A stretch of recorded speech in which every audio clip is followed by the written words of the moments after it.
Inna lillahi wa inna ilaihi raji'un. Jama'ar Maiduguri, dan Allah dan Annabi, duk wanda ya ci karo da wannan bidiyon nawa ya tsaya ya saurare ni. Insha Allah wasu za su amfana.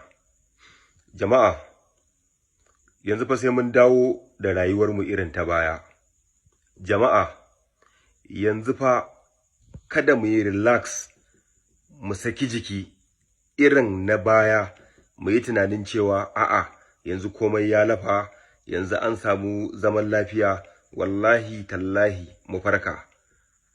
Jama'a, mu sani rayuwar da muka yi a baya, abinda nake nufi, duk inda zaka je to hankalinka 100% ka karkata akan al'umma.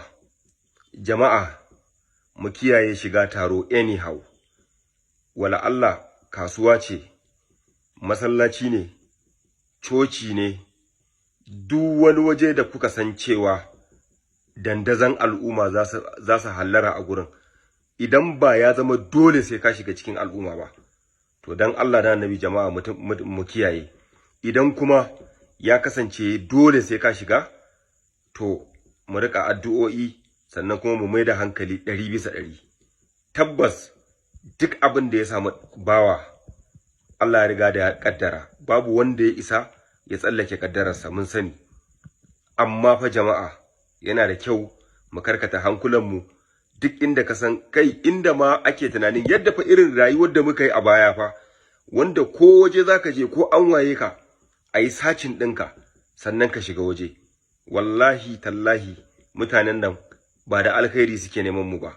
Wallahi jama'a, na rantse da Allah, abinda yau ya faru a cikin Maiduguri, kai, inna lillahi wa inna ilaihi raji'un. Mu dai fatan mu mutanen da suka rasa rayuwarsu, Allah ubangiji ya ji kansu. Mutanen da suka jikkata, suka ji rauni, Allah ya tashi kafadunsu, Allah ya ba su lafiya. A daren yau akwai mutum ɗaya wanda na waye shi, abokina ne, amma da azumin nan muka fara mu'amala da shi, wani bafulatani wanda muka yi bidiyo da shi.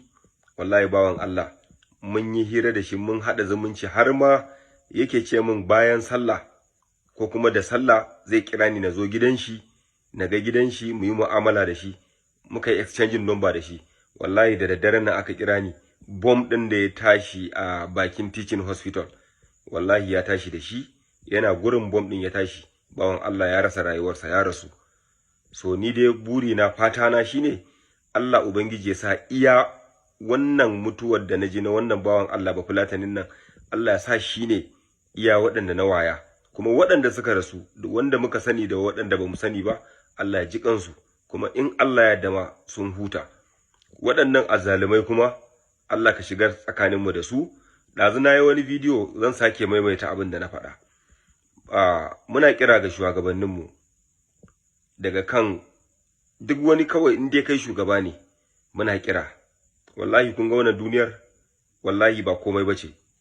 Sannan kuma rai da kuke gani guda ɗaya ne, kamar yadda kuke ganin wannan ya mutu, wancan ya mutu, dole kuma za ku mutu, ko ta wace hanya. So yana da kyau a zuciyarku ku me ake cewa, ku farka, ku san abin da yake faruwa. Kada ku yi tunanin ba ku yake shafa ba. Na rantse da Allah, wallahi tallahi wata ranar ku ne.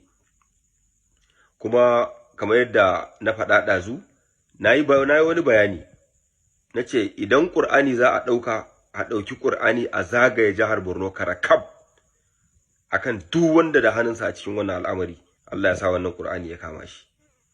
Sannan kuma a yi sadaka. Akwai wani abu da muke yi, muna yara ake yi, iyayenmu suke, yanzu duk an daina. Za ku ga ana sadakar gumba, irin gumba ɗin nan, ko kuma ku ga an yi kunun tsamiya, ko kunun kanwa da sauransu. Akwai abubuwa da yawa na gargajiya wanda sai yanzu ne muka san muhimmancin waɗannan abubuwa. Wallahi yanzu duk ba a yi. Wallahi mutane mun manta da rayuwa, kowa kawai yana shagalinsa. Wallahi tallahi ba daidai bane. Na rantse da Allah, haƙƙin wasu ma wallahi ba zai bar mu ba.